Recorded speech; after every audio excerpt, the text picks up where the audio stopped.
नमस्कार दोस्तों, आप सबका स्वागत है हमारे YouTube चैनल पर। हरियाणा सरकार ने अपने बजट घोषणा के अंदर एक नई योजना सुब्र ज्योत्सना पेंशन योजना 2024 का शुभारंभ किया है। क्या आपको ये पेंशन मिलने वाली है? क्या है ये पेंशन? और इस पेंशन के अंदर जो पैसा था 10,000 से बढ़ाकर 15,000 रुपये कर दिया गया है। तो क्या है ये पेंशन जिसके बारे में हम बात कर रहे हैं? वर्ष 1957 में तत्कालीन पंजाब के कई हिंदी भाषी लोगों ने अपनी मातृभाषा के सम्मान, प्रचार और कार्यान्वयन के लिए आंदोलन किया था और उन्हें मातृभाषा सत्याग्रही कहा जाता है। यानी कि 1957 के अंदर जो आंदोलन किया गया था हिंदी भाषा के लिए, कुछ लोगों ने उनको मातृभाषा सत्याग्रही कहा जाता है। और कैबिनेट ने इसी हिंदी आंदोलन यानी 1957 के मातृभाषा के करीब 200 सत्याग्रही उस समय सत्याग्रही थे और शुभ्र ज्योत्सना योजना के तहत करीब 500 लाभार्थियों को दी जाने वाली मासिक पेंशन 10,000 से बढ़ाकर 15,000 रुपये करने की स्वीकृति दे दी है। यानी कि अब उन व्यक्तियों को हर माह 10,000 से बढ़कर हर माह 15,000 रुपये की राशि दी जाएगी। अगर आप भी इस आंदोलन से संबंध रखते हो और आप भी हरियाणा के निवासी हो तो आपके लिए बड़ी खुशखबरी है। किस प्रकार से फॉर्म भरेंगे हम बताते हैं आपको। तो दोस्तों, अगर आप भी हरियाणा राज्य सुब्रा ज्योत्सना पेंशन और अन्य सुविधा योजना जो 2018 में शुरू की गई थी उसका लाभ लेना चाहते हो, या आप 1957 के उस हिंदी भाषी आंदोलन के दौरान पीड़ित हो और अभी आपको पेंशन नहीं मिल रही है, तो इस प्रकार से आपको ऑनलाइन आवेदन करना है।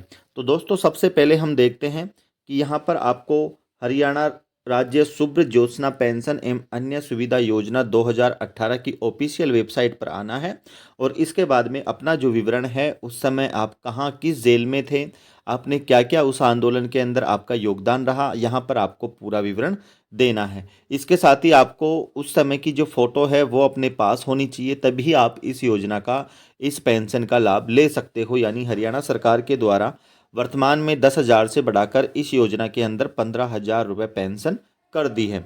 तो इस फॉर्म को कैसे भरेंगे इस वीडियो में हम जानते हैं, तो इस वीडियो के अंदर आप पूरा बने रहें।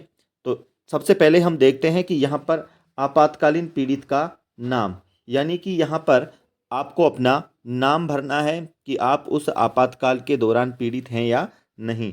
दूसरा है तस्वीर अपलोड करना, यहाँ पर आपको उस समय की आपको फ़ोटो अपलोड करनी है। इस योजना का लाभ लेने के इच्छुक आप हैं या नहीं, हाँ या ना पे टिक करना है। पिता का नाम, यहाँ पर अपने पिता का नाम भरना है। वैवाहिक स्थिति आपको करनी है कि हाँ विवाहित है, अविवाहित है। जीवन साथी का नाम विवाहित है तो। और आपातकालीन पीड़ित जीवित, यानी कि आपातकाल के बाद में जो कितने व्यक्ति हैं परिवार के अंदर जो जीवित हैं।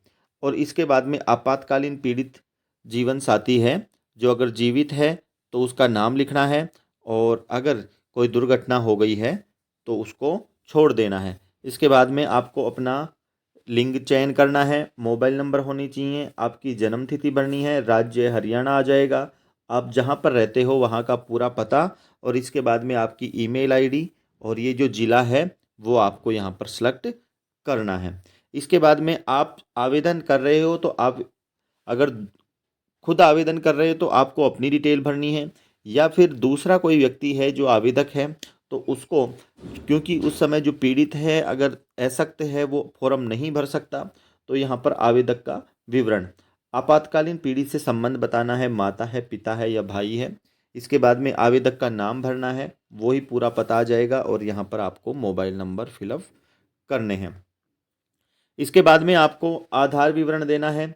क्या आपका मोबाइल नंबर आधार के साथ पंजीकृत है? क्या आपका मोबाइल नंबर आधार के साथ पंजीकृत है? तो यहाँ पर आपको हाँ या ना में क्लिक करना है, क्योंकि आपको जो आधार कार्ड है वो मोबाइल नंबर से कनेक्टेड होना चाहिए, क्योंकि जो भी सूचनाएं या ओटीपी आएगी वो आपके मोबाइल नंबर पर आएगी।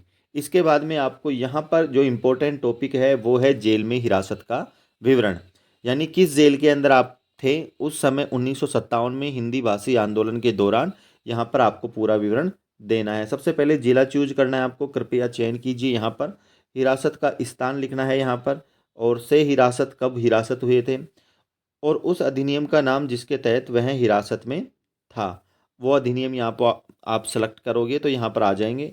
अगर कोई विशेष टिप्पणी है तो यहाँ पर आपको टिप्पणी भरनी है। वो जो जहाँ पर आपको कैद करके रखा गया था, तहसील का नाम, जेल का नाम और हिरासत में और किस धारा के तहत आपको उसमें बंद किया गया था। इसके बाद में आय का विवरण देना है आपको। क्या आवेदक पहले से कोई पेंशन, वेतन, मानदेय प्राप्त कर रहा है? अगर कर रहा है तो आपको हाँ करना है, और अगर नहीं तो आपको नहीं पे क्लिक करना है। इसके बाद में आगे चलते हैं। इसके बाद में आपको अपना पूरा जो बैंक का विवरण है, बैंक डिटेल है, वो देनी है।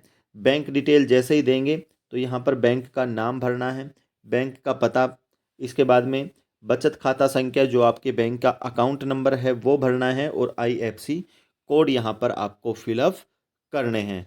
इसके बाद में जो आप आवेदक हैं वो आवेदक को अपनी घोषणा करनी है कि मैं ये घोषणा करता हूँ कि मेरे ऊपर दिया गया विवरण मेरी जानकारी के अकॉर्डिंग है। तो इस पे लास्ट में आपको यहाँ पर मैं सहमत हूँ पर क्लिक करना है, और क्लिक करने के बाद आपको ये फॉर्म है जो सबमिट कर देना है। और सबमिट करने के बाद अगर आपकी पहचान, आपके प्रूफ्स वगैरह प्रमाणित हो जाते हैं तो आपको अगले ही महीने यानी कि 2024 में 1 अप्रैल 2024 से आपके खाते में 15,000 रुपये आना शुरू हो जाएंगे। तो दोस्तों ये था सुब्र ज्योत्सना पेंशन योजना, जो आप बहुत आसानी के साथ इस योजना का लाभ ले सकते हैं। इसी प्रकार की और वीडियो देखने के लिए आप हमारे चैनल को सब्सक्राइब करें, लाइक करें, कमेंट करें।